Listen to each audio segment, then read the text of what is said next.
Hello, everyone. Thank you for joining us. This is part of our Great Talk series. If you'd like to learn more, go to go/Great Talks, and we could add you to our alias and give you more invites to events such as this. I'd like to introduce you to Max Boot.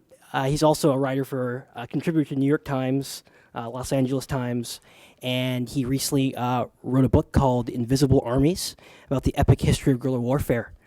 So without further ado, could we please give Max a warm Google welcome?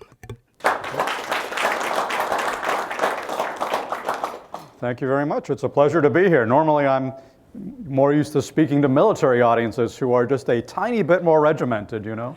But I like the informality here. It's just kind of cool to see the place. And anyway, I'm delighted to speak about this little book, or not so little book, which, if I could just borrow Exhibit A right here, which this gentleman has kindly, I assume you bought it, you didn't steal it, right? Okay, you paid your $5. That's actually a steal, but this modest little tome, which thankfully doesn't weigh as much in the paperback as it did in the hardcover edition, I tried to do something very audacious and possibly foolhardy, which was to cover 5,000 years of guerrilla warfare history between two hardcovers, or now two softcovers. What I'm going to do here today is even more audacious and possibly even more foolhardy, because what I'm going to try to do right here before your very eyes is to summarize 5,000 years of guerrilla warfare history in about the next 25 minutes. Now, for those of you who are better at math than I am, and I assume that since this is Google, that means pretty much everybody here, that works out to what, about 200 years a minute, something like that. So fasten your seatbelts if you had any seatbelts. We're going to go for a very rapid historical journey into a subject which I think has a great deal of relevance as you pay attention to what's going on in the world today. Now, the question I get asked most often about guerrilla warfare is, what was the first guerrilla war? And that actually turns out to be a question which is very hard to answer, especially when my clicker is not working. It's really almost impossible to answer. There we go. Thank you. Because in fact, guerrilla warfare is as old as mankind. There's a myth that it was somehow invented by the Vietnamese or the Chinese or somebody in the 20th century. In fact, guerrilla warfare is as old as mankind, because tribal warfare is essentially guerrilla warfare. Tribes don't engage in the kind of face-to-face frontal battle which has been said to characterize the Western way of war, conventional warfare, since at least the days of the Greek hoplites. They don't stand there and batter each other into submissions. Tribes prefer to engage in hit-and-run raids, launching a foray into enemy territory, into a neighboring tribe's territory, shooting some fire arrows, raping, pillaging, and then making their escape before the warriors of the other tribe can make their appearance. This is the oldest form of warfare. It's been around as long as mankind has been on this earth, and it is essentially guerrilla warfare. So guerrilla warfare long predates conventional warfare. In fact, conventional war is a relatively recent invention. It only arose about 3000 BC in Mesopotamia, when you had the rise of the first city-states. Because by definition, you can't have conventional armies without a state structure to support it. You need somebody to provide the tax base. You need a hierarchy. You need all uniforms. All the cool things that we associate with armies, those are provided by states. It needs a formal structure to support it. And that formal structure only came into being about 5,000 years ago. But even when you had the rise of the first city-states in Mesopotamia, most of their adversaries, most of the people they were fighting, were not other city-states. Most of their wars were against nomadic raiders from without and rebels from within. In other words, essentially, guerrilla warfare. So we need to really change the way that we think about this entire subject, and that's part of what I'm trying to accomplish with this book, because our mental categories are all screwed up. We talk about unconventional warfare, irregular warfare, as if there is something wrong with it, as if this is not the way you're supposed to fight, as if you're actually supposed to fight in this conventional way where you have these massive armies with uniforms maneuvering on an empty plain somewhere. No. Those kinds of conventional wars have always been the exception, not the norm. All the more so in the modern world, which I'll come to in a minute. But throughout history, unconventional, irregular war has been the norm. It is simply war. This is the way war has been fought. So we need to think about the way that we need to change the way we think about this subject. It's not just the U.S. Army in Iraq and Afghanistan that's had to deal with guerrillas in the past decade or so. This has been a challenge which has confronted every great military force throughout history, including the greatest military force in antiquity, the Roman legions, pretty formidable even when not led by Russell Crowe. But we know that despite Russell Crowe's inspired leadership, Rome ultimately did fall. And why did Rome fall? Well, that's the fall of Rome. Rome, like the United States, was a superpower without peer. It did not have other superpower rivals on its borders. And yet, it was surrounded by enemies, those whom the Romans fondly called barbarians. And who were the barbarians? They were not conventional military forces like the Roman legions. They were irregulars who, by and large, fought as essentially raiders or guerrillas. In fact, the downfall of the Roman Empire was brought about by the invasion into Western Europe around 370 AD of the Huns, led, of course, by their fearsome leader Attila. Let me just read to you, and you may well laugh, by the way. Nobody actually knows what Attila the Hun looked like. There's not a single portrait from real life. This is a fanciful 19th century invention. But we do know a little bit about the way the Huns fought, and let me just read you a very brief description from a Roman writer in the 4th century. He wrote of the Huns, "They are very quick in their operations, of exceeding speed, and fond of surprising their enemies. They suddenly disperse, then reunite, and again, after having inflicted vast loss upon the enemy, scatter themselves over the whole plain in irregular formations, always avoiding a fort or an entrenchment." Now, I would submit to you, that's a pretty good description of guerrilla warfare, whether practiced in the 5th century by the Huns or is practiced today by so many guerrilla groups or terrorist groups around the world, from Syria to Afghanistan to Iraq and to many other places. That pattern of hit-and-run raids, of not standing still, not having front lines, those are the characteristics of guerrilla warfare, no matter how it's been practiced through the centuries. Now, by stressing the continuity in guerrilla warfare over the millennia, I don't mean to suggest that nothing has changed. In fact, there have been some significant changes.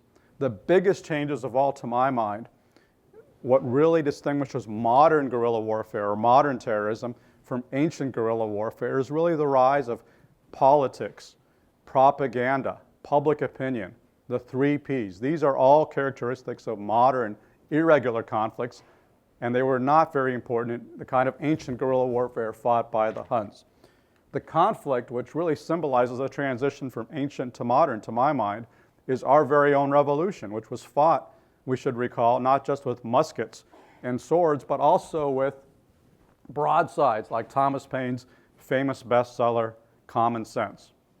Now, when we think about the battles of the American Revolution, we tend to think about battles like Lexington and Concord, where the redcoats are very chagrined to find these Yankee rascals slithering around on their bellies and firing at them from behind trees and rocks and doing all sorts of other things that were considered to be not quite cricket.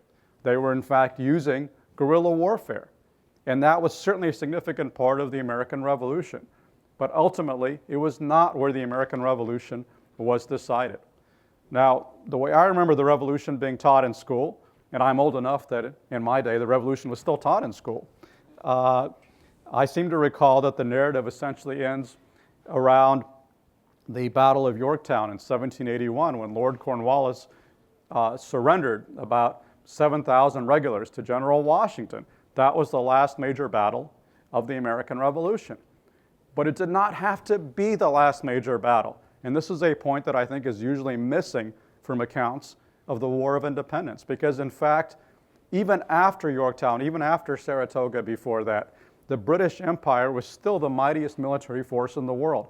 They still had tens of thousands of troops in North America, tens of thousands more in other parts of the empire, and they could have hired tens of thousands more mercenaries from the German states as they had previously done. I can assure you that if our ancestors, if the founding fathers had been fighting not the British Empire, but the Roman Empire, the story would not have had a happy ending. Because the Romans did not take defeat sitting down. They did not give up. Almost certainly they would have come back, and Washington, Jefferson, Adams, and the other founding fathers would have been crucified, quite literally. The fact that this did not happen is because of an institution that the Romans did not have to worry much about, a parliament. In fact, I would argue to you that the turning point, the decisive point of the American Revolution did not occur at Saratoga or Yorktown or any other battle in North America. It actually happened in the House of Commons in 1782, where on February 28 of 1782, a decisive vote was held by a very thin margin, 234 to 215. It was that close. The House of Commons voted to discontinue offensive operations in North America. This was a stinging blow to Lord North and his hardline Tory ministry. It in fact led to the downfall of Lord North and the rise of a Whig ministry under Lord Rockingham that was committed to conciliation with their American brethren. Now, it's hard to overstate how incredibly important this event was, because here you had this great power, this superpower of its day, that had the capacity to keep fighting, but chose not to do so because its public opinion had turned against the war.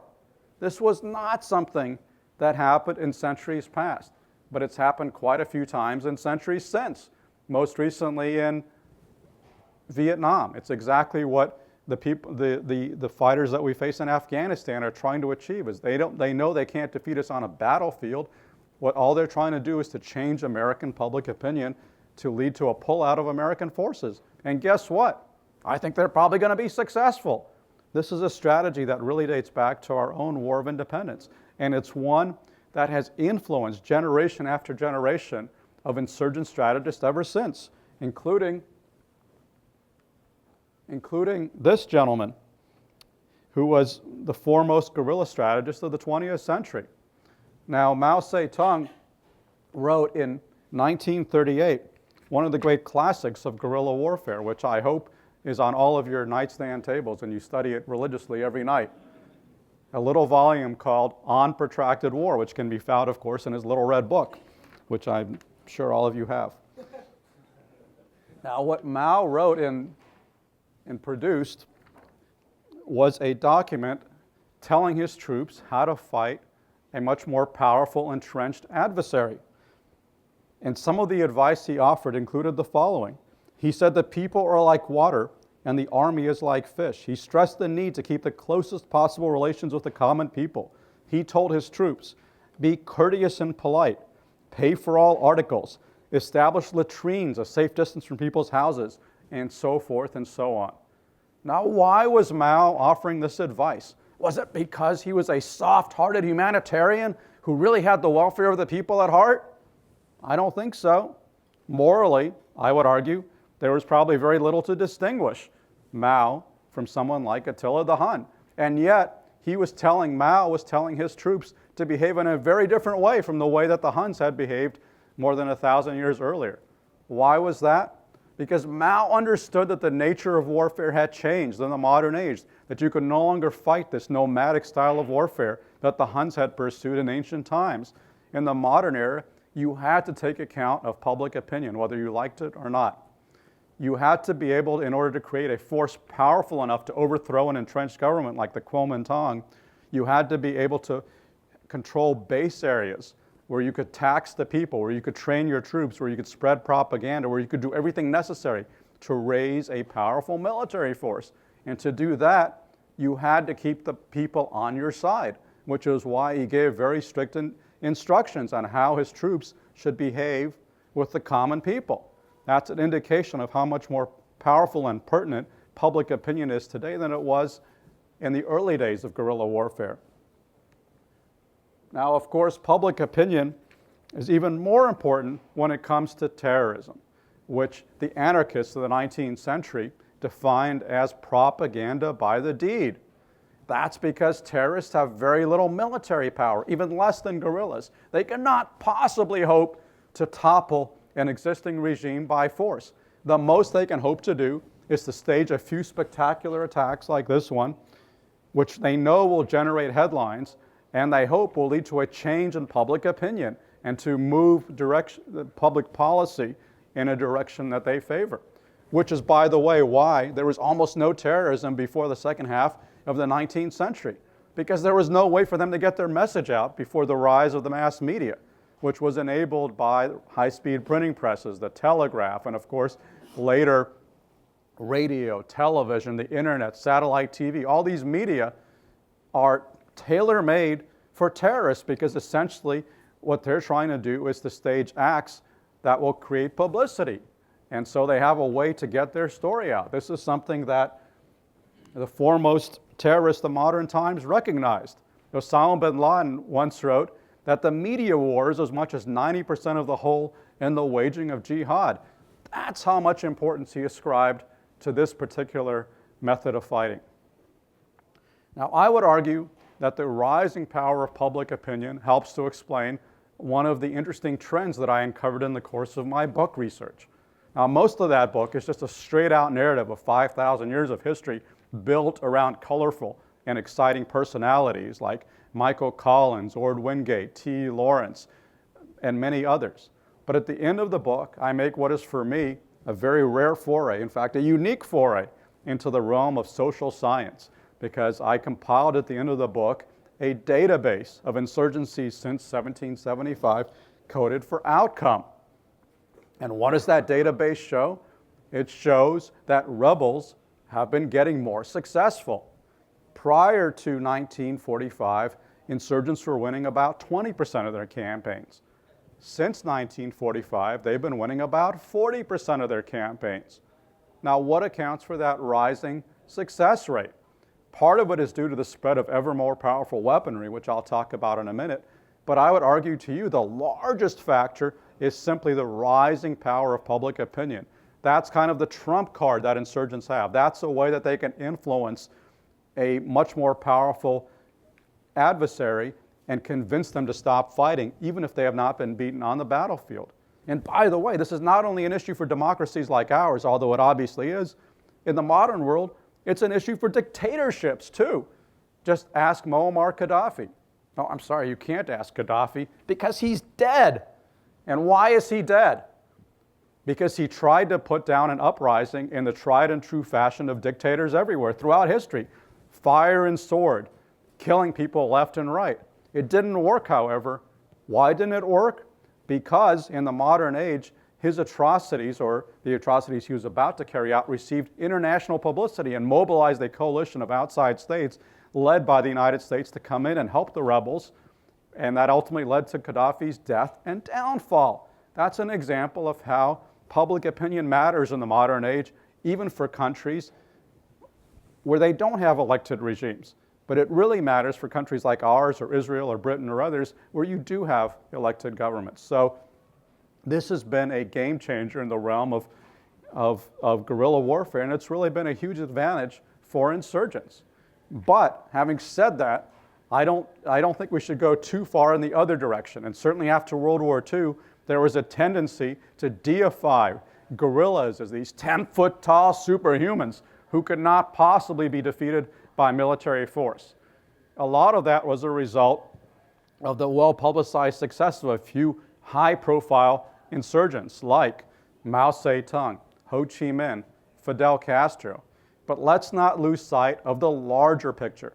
Remember the statistic I cited to you just a minute ago. Even if in the post-45 era, insurgents are winning 40% of their campaigns, what's the flip side of that? Obviously, they're still losing 60%. They're still more likely than not to fail. And to illustrate that part of the story, let me cite to you the example of a man whose picture once adorned every dorm room wall on the planet, and actually probably still adorns every dorm room wall at my alma mater, which is Cal. Now, how did Che Guevara become such an idol of youth and such a boon for makers of t-shirts and posters? It wasn't just because he had a great beret.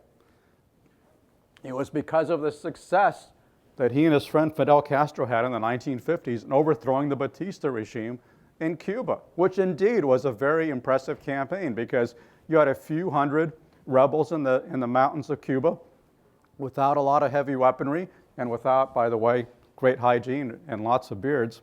But they were fighting a regime that was supported by the United States, Batista, who had an army of something like 20,000 men, who had tanks, who had airplanes, who had naval ships, all of the paraphernalia of modern warfare. And so the fact that Fidel and Che and their crew managed to march into Havana seems pretty impressive. And it was pretty impressive, but it becomes more understandable if you look a little closer and you understand that by the time he fell at the end of the 1950s, Batista had lost all legitimacy. He was widely despised by all sectors of Cuban society. Even the Chamber of Commerce had turned against him. Now that's a bad sign when the Chamber of Commerce turns against an existing regime. And so that's why it was possible that this corrupt, unpopular, illegitimate, unelected ruler, that's why it was possible for him to be overthrown by a relatively small band of fighters. But like many victorious generals over the centuries, Che suffered from a severe case of hubris. He imagined he could replicate elsewhere the success that he had had in Cuba, which is why in 1966 he went to Bolivia. And that's Che right there, the very bearded gentleman in the lower part of the photo, trying to foment a revolution. But in Bolivia, he found a very different situation from the one that had confronted him in Cuba, because in fact, the leader of Bolivia at the time was not this unpopular, unelected autocrat. Bolivia actually had a popular, left-wing elected president who'd already instituted land reform, which was the chief Marxist calling card. Whereas, by contrast, Che came in with a handful of outsiders, not a Bolivian among them. They didn't even speak the local Indian languages. In fact, I think it's fair to say that during his time in Bolivia, Che's favorite, closest friend was his mule Chico. So it's not a great surprise that before long, he was hunted down by these guys, Bolivian Army Rangers advised by U.S. Army Special Forces and the CIA. And this was the end of the great Che Guevara, his corpse being poked by his enemies.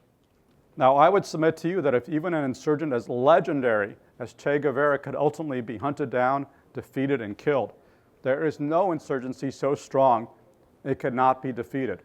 The question is, how?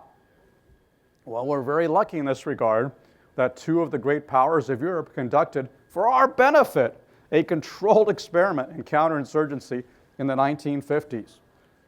On the one hand, you had the French in Algeria from 1954 to 1962. On the other hand, you had the British in Malaya from 1948 to 1960. And they fought in very different styles. The French really exemplified the fire and sword, the heavy-handed, mailed fist approach to counterinsurgency, whereas the British approach in Malaya was more emblematic of what came to be known as the hearts and minds school of counterinsurgency. Now let me explain a little bit more about what that means. If you want to find out what the French did in Algeria, you don't have to stand here and listen to me. You should go home and rent, if you haven't already done so, that wonderful movie, The Battle of Algiers, which is actually a very accurate depiction of what happened during the battle in Algiers in the late 1950s. At that time, the Algerian insurgents were setting off bombs in Algiers, the capital of Algeria, and they were killing civilians, including European civilians. The local security forces seemed helpless to stop this wave of terror. And so in desperation, the French authorities turned to the elite of the French army, the 10th Parachute Division under General Jacques Massu. The paratroopers swiftly marched into the Kasbah, the native quarter of Algiers, and began rounding up tens of thousands of young men for interrogation to find out who were the terrorists lurking in their midst. Now, we know what happened in these interrogation centers in part because of the testimony of this man, Henri Alleg, who was not himself Algerian. He was actually French, a French Jew, but he was also a communist, and he ran a Republican newspaper in Algiers, which was crime enough to get him arrested by the paratroopers. And he later wrote a short book describing his ordeal. Now, we're all familiar with modern instruments, with ancient instruments of torture like the rack or the Iron Maiden. Well, Henri Alleg was introduced to a new and modern and fiendish form of torture known as the Jeane J, which was simply a hand-crank dynamo originally developed to power field telephones. And it had a couple of clips, which you can see on the right, and a handle you could turn. And the faster you turn that handle, the more electricity comes out. This was a favorite instrument of interrogation used by the French security forces in Algeria. Now, Henri Alleg described what happened to him when he was dragged into an interrogation center, and he was first had the clips applied to his ear and to his finger. He wrote, "A flash of lightning exploded next to my ear, and I felt my heart racing in my breast. I struggled, screaming. Then, when he still would not tell the paratroopers what they wanted to hear, they took one of the clips off his ear and attached it to his penis." He wrote that his body shook with nervous shocks, getting stronger in intensity. And still, he was tough, this newspaper editor. He still would not tell them what they wanted to know. And so they took them down off the interrogation table. They beat him. And they dragged him into another room where he experienced another form of torture that they called the tuyau, what we know better as waterboarding. He wrote, "I had the impression of drowning, and a terrible agony of death itself took possession of me."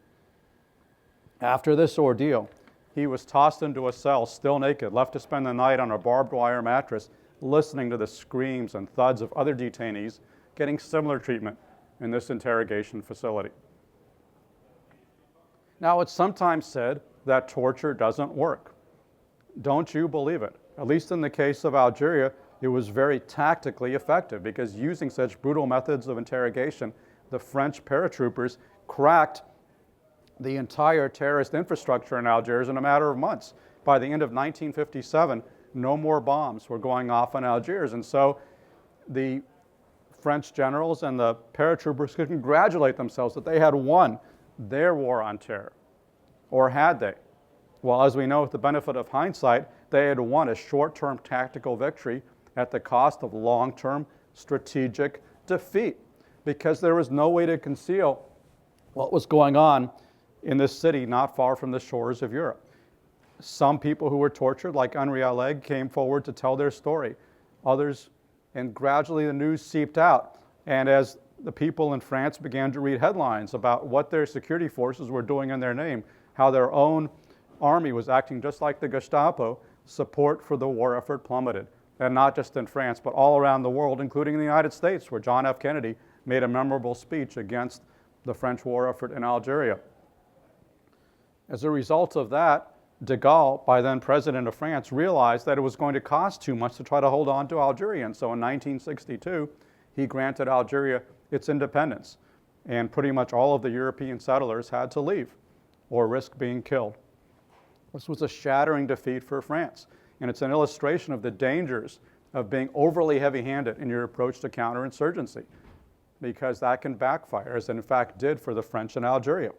Now, as it happens on the other side of the world, the British were trying a very different approach to counterinsurgency in Malaya. Gerald Templer took over as commander of British forces and as Governor General in Malaya in 1952. Now, when he arrived, he found a very dire situation. The Malayan Races Liberation Army, the communist group that was fighting British rule, was blowing up trains. They were attacking rubber plantations.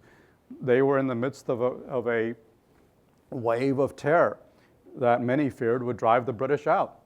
In fact, the very car, the very Rolls-Royce in which General Templer drove from the airport in Kuala Lumpur to Government House, the very car was riddled with bullets because just a few months previously, his predecessor, the previous Governor General, had been assassinated in that very vehicle. That must have been a sobering ride.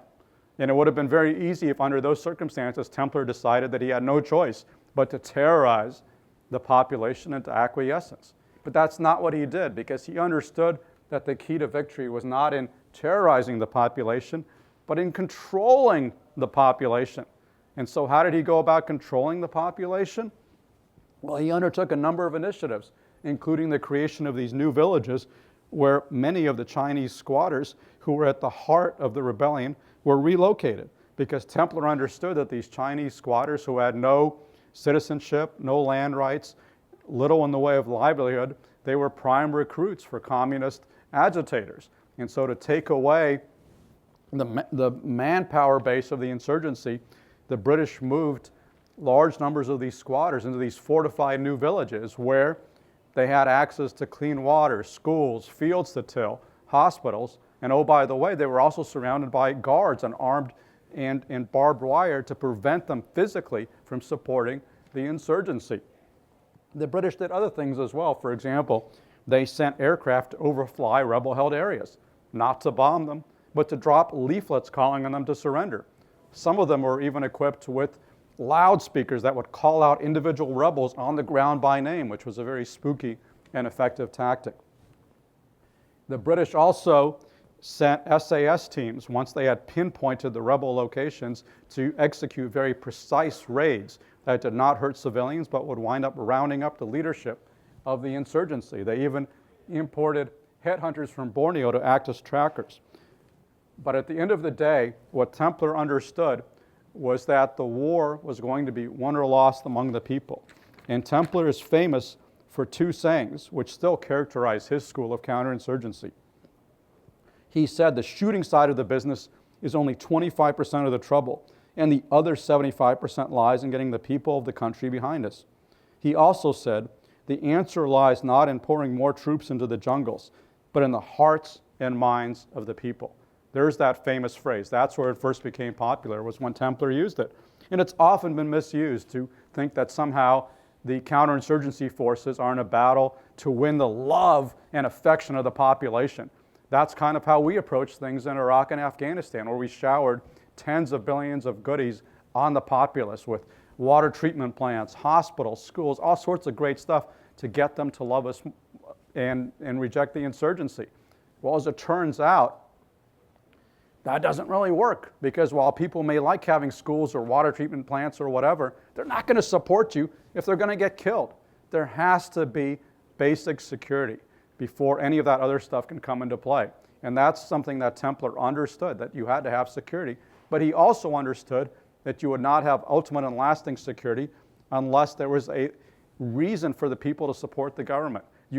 He understood you could not keep the populace down at bayonet point indefinitely. And so he had to give them a reason to support the British war effort. And so what did he do? He basically made a deal with the people of Malaya. He said, if you support us, the British, against this communist uprising, we will grant you, the people of Malaya, independence. Now that was something that the Malayans wanted. It gave them a reason to support the British.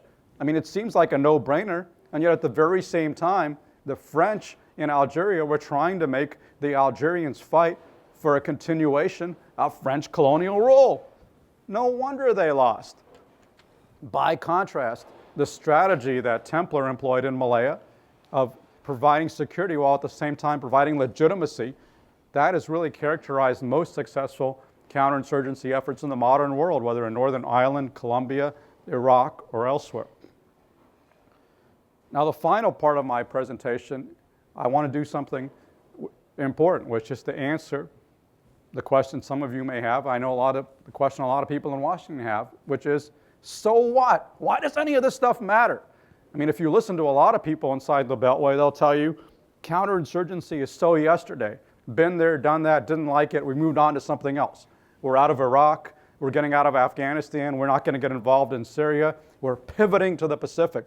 We're not going to do these kinds of ankle biter, brush fire type of wars. We're going to get ready for the big one against China or somebody else.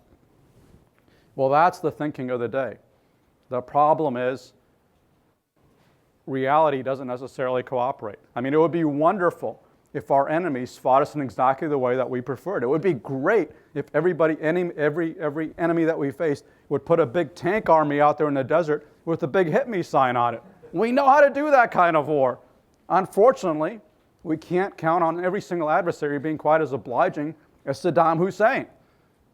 Most of the world has gotten the message. You're not going to get too far by fighting the American armed forces in the open field. And so therefore they've resorted to other ways of fighting us that have proven more successful.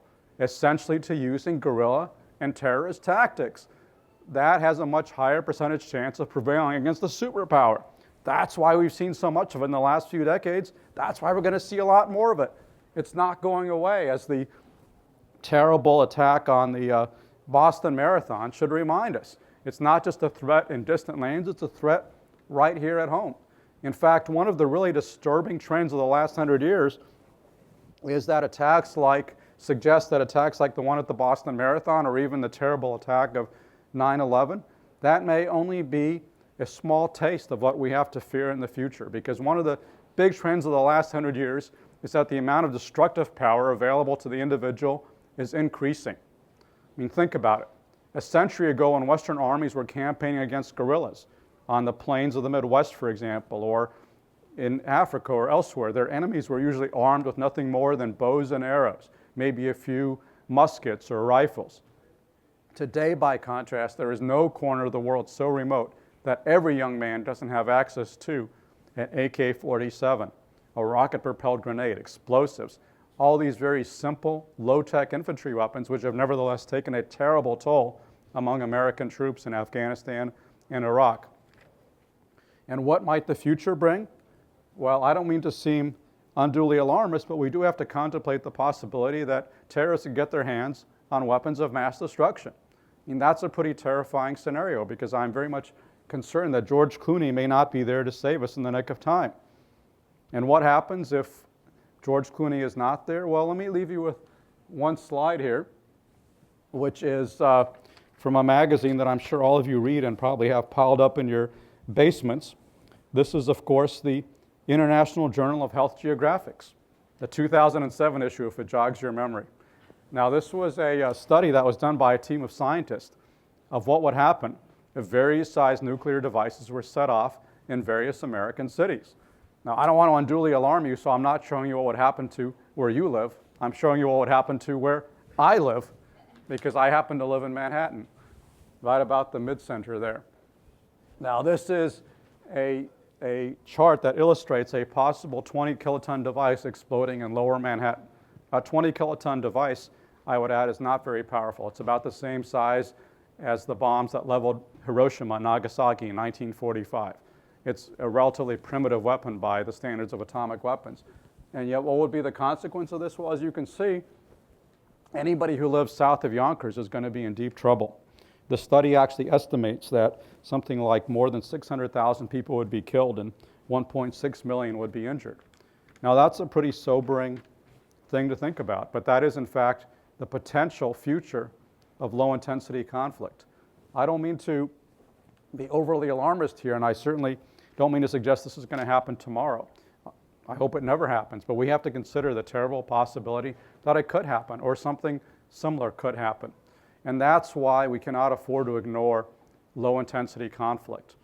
We can pretend that it's not an issue for us, we can pretend it's going away, but it's not. It's going to be here. It's always been here, always will be here, and the threat is only getting worse. That's why I think it's all the more imperative to understand the history, to understand the doctrine and the potential of this kind of warfare. And that's why I wrote this book, and I hope by reading it that people can understand a little bit better the nature of the dominant military threat that we face going forward, which is identical to the dominant military threat we faced in centuries past. So with that, let me stop talking at you, and I assume we have time for some questions, or I hope we have time for some questions.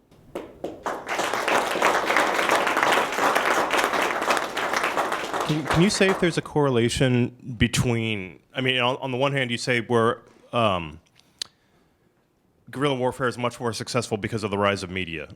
Is there a correlation between the reigning powers having less control or less dominance over their economies as well? So what I mean by that is, like, if everybody was already involved in the army, like if you had mass conscription, then there was nobody else left to sort of win over. It's a lot harder to win over a soldier than it is to win over an unaffected person. Whereas today, our volunteer army is a very small percentage of the U.S., and so you can win over the population because they're not necessarily part of the war effort against it. And they also have a lot more money, and they can actually speak out against the government than maybe serfs could have in the 1500s. Is there anything to suggest that that's true? It's an intriguing idea, but just off the top of my head, I'm not instantly convinced of that analysis, because when you think about it, look at what happened with the Bolshevik Revolution in Russia, for example. A lot of it occurred among disaffected soldiers and sailors who were mutinying against the Tsar because they were on the losing end of a conflict. Or if you look at what happened in Vietnam, which was the worst military defeat in our history, the reason why that occurred is because public opinion turned against the war. And a lot of the reason why public opinion turned against the war was because we had a large conscript army. And so lots of young men and their families were afraid that they were going to be drafted and sent to Vietnam, which they didn't want to. And that really was what generated a lot of the momentum for the anti-war movement, which I think ultimately resulted in America's departure from Southeast Asia. And so in that case, having a large army backfired and actually made it easier to rally public opinion against the war. In general, I would say that successful counterinsurgency campaigns over the centuries, including dating back to Roman times, tend to be conducted by relatively small, professional, all-volunteer forces. In fact, that was a lot of the reason why the Roman army in the first century moved away from being an army of citizen soldiers called away from their farms for a fighting season and moved towards being a professional force made up essentially of mercenaries, professional soldiers, because these kinds of campaigns take so long. In fact, the average insurgency in my analysis takes, even in the post-1945 period, takes about 10 years to defeat. It's a very long time, and it's hard to imagine calling away draftees for a campaign of that duration. It's also a very inglorious and tough type of fighting. And so historically, the kind of force which has always done the best at that kind of warfare tends to be a volunteer force which doesn't mind campaigning for year after year on distant frontiers, like, for example, the U.S. Army fighting Indians throughout the 19th century. Sir? I think it's Guerrilla Warfare Month at Google, because on Wednesday I'm hosting David Kilcullen here. Oh, good. Yeah. I haven't finished his book yet, but Give Dave my regards. I believe his thesis is that urban guerrilla warfare will be a much, much larger factor in the future. I'm almost done with your book, by the way, but it's on Kindle, so I can't get you to sign it. But do you agree with his thesis about urban warfare? I would say that is probably the case, simply because, you know, insurgents typically operate among the people, and people in the modern world increasingly live in cities, including these huge dysfunctional cities throughout the third world, which can become prime breeding grounds for uprisings. The only caveat I would issue, however, is that historically urban insurgencies have not been successful. It's actually very hard for me to think of any examples of urban insurgencies that have succeeded. Most of them, like the Paris Commune in 1871, wind up going down in bloodshed, or more recently in 2007, 2008, US and Iraqi troops took back Baghdad from al-Qaeda in Iraq and from the Jaish al-Mahdi and assorted other fighters. It's very hard. The problem is that in cities, traditionally, it's very hard to have the kind of organization and training that you need to have an effective fighting force, because you're always surrounded by other people. So, I mean, just think about, like, where would you go to practice marksmanship, for example, without somebody finding out about it? How would you make bombs? I mean, you can do it, but you have to be very surreptitious about it. Whereas historically, most successful guerrilla movements have operated in the countryside, where they're able to control actual chunks of territory, what they call liberated territory, and they're essentially able to have their own shadow government and to build up a force that, in the Maoist conception, gradually encircles the cities and takes power. You can traditionally, in urban areas, what you've had is revolutions or coups d'etats or people power uprisings, like in the Philippines in 1986, or the kind of the uprising you had against Mubarak, for example, in Egypt. Whereas actual protracted insurgencies have, maybe Dave will contradict me, but it's hard for me off the top of my head to think of a single actual successful urban insurgency throughout history. But that doesn't mean it's not going to happen, and it doesn't mean that even if they're not successful, that insurgents are still going to fight in the cities. They will, because that's where the people are, and that's where you will see battles in the future, no doubt about it. What do you think drives the duration of never-ending conflicts like that of Colombia, and what are your thoughts on what should be the authorities' strategy? Well, I would say that there is one commonality among all countries that have protracted insurgencies. It's not a population youth bulge. It's not scarcity of water. It's not a particular religious group. All these factors. It's not having a certain number of people in urban versus rural areas, whatever. All these factors that people cite, largely BS, because there's a lot of counterexamples. I think the one universal defining trait of all countries that have protracted insurgencies is bad government. That's what drives an insurgency. Because if you have an effective government that responds to the needs of the people, you have Switzerland. You have countries where it's unimaginable to have an effective uprising. If you look at actual uprisings that are occurring in places like Iraq, Afghanistan, Syria, Somalia, Libya, Congo, many other places, what do they all have in common? The government sucks. That's what they have in common. The government cannot provide for the welfare and well-being of the people. It cannot protect the people. It cannot deliver basic services, and that's what creates an opening for people to rise up. Now, sometimes you have uprisings that are driven by ethnic antagonisms, but even there, I would argue bad government is at the heart of the problem, because what you have is a government that does not respond to the needs of a particular ethnic, religious, or sectarian group, and so they feel alienated from the government and decide to break off and try to form their own country. But that's the common factor. Colombia, where I've visited a number of times, has actually been one of the great success stories in counterinsurgency, because FARC is really a shadow of itself. Over the course of the last decade, starting under the inspired leadership of President Uribe, the Colombian armed forces and police have done a tremendous job of instituting this population-centered counterinsurgency strategy, which has really beaten back the FARC. But to the extent that FARC is still breathing, and I mean, they're negotiating now, so they may end the war, but to the extent that FARC is still a factor, it's because out there in the hinterlands of Colombia, there is not effective government, that the central government in Bogota has never controlled all of the rural areas, and that's what allows narco-traffickers and FARC, who are often working together, to continue operating out there. And the challenge for the government is how to provide effective governance in those areas, because it's ultimately going to be governance. It's not, well, you got to have security, you also have to have governance. Those two go hand in hand. So you basically have to be able to have representatives of the government out there 24/7 responding to the needs of the people and protecting them. And until they can do that, there's going to be space for an insurgency to continue. Hi, thanks for the talk. I wanted to talk about Syria, I guess. And I guess after 10 odd years of war in Iraq and Afghanistan, there's a really big push to not, people don't want to intervene, right? Right. And at the same time, you saw, what have to judge as a relatively successful intervention in Libya, just in terms of, air power. And I was wondering what your thoughts are on not having boots on the ground, or just limiting something to an airstrike, and how effective that can be in countries, particularly Syria, and what's different in Syria versus Libya. Well, we tend to veer from interventionism to non-interventionism, and obviously in the last decade we were pretty interventionist, and most people weren't that happy with the result in Iraq and Afghanistan, which of course included, unfortunately, thousands of soldiers killed and tens of thousands wounded. And so the result of that is we want to stay out of Syria. Well, as we saw in the case of Iraq and Afghanistan, how our intervention can backfire and can produce some negative consequences. But in the case of Syria, I think we're seeing how our non-intervention can also backfire and produce negative consequences. And the situation there is about as dire as can be imagined, with over 100,000 people having been killed and another 5,000 or so dying every month.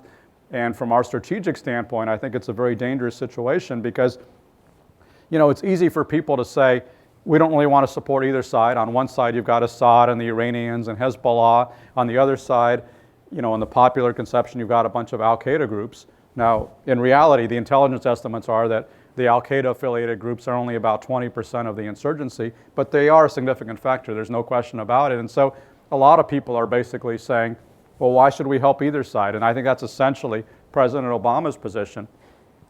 The problem with that analysis is, by not helping either side, by not doing anything to get involved, we're basically allowing those two sides to carve up Syria between them. On the one hand, you have this Hezbollah stronghold. On the other hand, you have this Al-Qaeda stronghold in northern Iraq and in northern Syria, and crossing over into Iraq, into Anbar province. So, to my mind, that's about as bad an outcome as you can possibly imagine, because both Hezbollah and the Iranians and the Quds Force, they're our enemies. Al-Qaeda is obviously our enemies, and so both groups are going to be able to use Syrian territory to organize and possibly to export jihadists around the world, because this has become a magnet for jihadist fighters in the way that Afghanistan and Iraq have been in years past. So this is a terrible outcome. And I believed from the very beginning that we should have done what Secretary of State Clinton and CIA Director Petraeus advised, which was to arm and train and organize the moderate elements of the opposition, which we're doing a little bit of now, but on a very small scale. And I think given how far the Assad regime has gone in its atrocities and how much support it's received from Iran and the Soviet, and I was going to say the Soviet Union, I guess they call it Russia these days, but it's acting often like the old Soviet Union, how much support it's gotten from Tehran and Moscow, I think you have to counterbalance that a little bit in some way. And I think the obvious way to do it would be the way we did in Libya, by using air power, not putting any boots on the ground, but simply using air power to take down the regime's air force, which has been one of their chief tools of staying in power.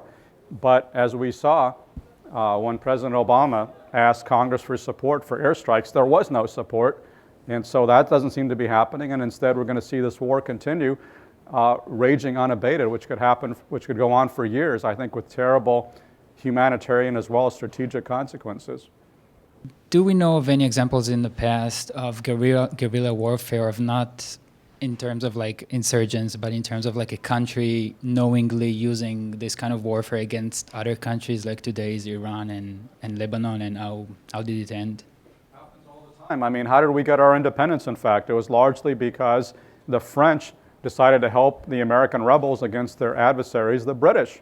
The British returned the favor in Spain in the Peninsula War from 1808 to 1814 when they armed and helped the Spanish rebels. In fact, that's where the word guerrilla comes from, small war, the Spanish battle against Napoleon, where the rebels had support from the British Empire to fight the French. I mean, it's been going on. That's, as long as nation states have been around, they've been using supporting proxy forces, in essence, against their enemies.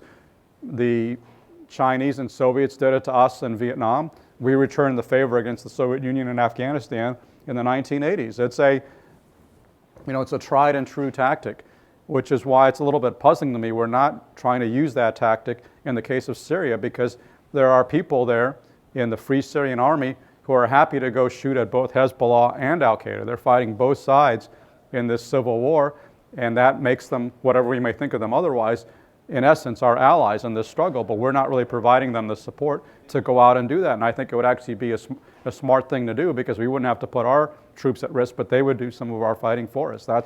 It's been a classic strategy. So this prescription of trying to win over the civilian population in the country that the insurgency is happening seems to be a good strategy.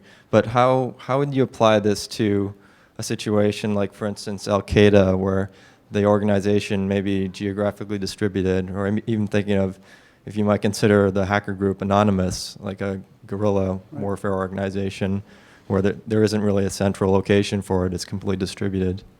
Well, you make a good point in that Al-Qaeda is much more international in its operations than previous insurgent groups. But although Al-Qaeda operates in cyberspace, on satellite TV and stuff, guess what? It's still run by human beings who have to live in actual physical reality. They can't just be living in cyberspace. They got to live somewhere. They got to be able to operate somewhere. And where do they choose to live and operate? Where do they make gains? In countries like Pakistan, Yemen, Somalia, Libya, Mali. In other words, all places that don't have effective governance, that have insurgencies going on. Al-Qaeda basically piggybacks and makes common cause with the local insurgency. And so the way to ultimately defeat the group is to deal with the conditions in each country that allow it to find safe haven there. It's a very hard foe to operate against, because they're like a disease. They're drawn by weakness. Wherever there's ungoverned or badly governed territory and there is a Muslim population there, they will try to make inroads there. And so the challenge for us is, how do we improve governance in the Muslim world, which right now is in upheaval? But how do we create effective institutions in places like Afghanistan, Pakistan, Iraq, Yemen, Somalia, Libya, all these places? Very, very hard to do, because we're not going to go out and send hundreds of thousands of U.S. troops there. The challenge is, how do we work with the local governments to enable them to better stand up and to resist the incursions of these radical extremists, many of them foreigners? That's a tough, tough challenge, but that's how we're going to That's what we're going to have to do to fight Al-Qaeda, and that's why it's going to be a decades-long struggle. It's not going to end anytime soon. You mentioned that the guerrilla warfare is often response to problems with the government being inadequate. So if these groups have some sort of legitimate complaint against the government, isn't concentrating on counterinsurgency putting you on the wrong side of this? The question is concentrating on fixing the legitimate problems. And I was wondering also with the hearts and minds strategy, how much does that become a PR battle and how much of it is actually addressing the legitimate problems that people have with their government? Part of it is certainly a PR battle, but public relations is not going to be effective unless you have a good product to sell, right? It's hard to put lipstick on a pig or whatever metaphor you want to use, and so you've got to have something that addresses the actual problems. Now, I think when you wage a successful counterinsurgency campaign, it has to be very complex because you can't simply ignore the security component. You can't ignore these hardcore rebel fighters who are not going to be appeased by any concessions you may make because they may be professional revolutionaries, they may be jihadists committed to death, whatever. There's always going to be a hardcore, whether they're Marxist, jihadist, whatever, who are going to be fighting. And those guys you have to deal with by military means, kill or capture them. But the vast majority of the population is going to be undecided. They're going to be saying, well, which side should we support? A lot of what governs their considerations is which side is stronger, but also which side more addresses our needs. And so if the insurgents are terrorizing the population and not addressing their needs, the population is going to turn against them. That's what happened in Iraq, in Anbar province in 2007, when the Sunnis turned against Al-Qaeda in Iraq. But conversely, if the government is terrorizing the population and not addressing their needs, the people are going to turn against the government. That's what's happening in Anbar province right now in Iraq, where the Sunnis are once again turning against the Shiite-dominated government. So you have to have a combination. You really have to address some of their basic grievances. You don't necessarily have to grant their hardcore demands, but you at least have to address some of their basic grievances that will peel off a lot of their support. But at the same time, you also have to conduct military operations against the hardcore of the insurgency, which is why this is the hardest form of warfare. It's been called the graduate level of warfare. It's very, very hard to wage. It's much more difficult than conventional conflict. Wonderful. Thanks so much for coming, Max. Great. Thank you very much.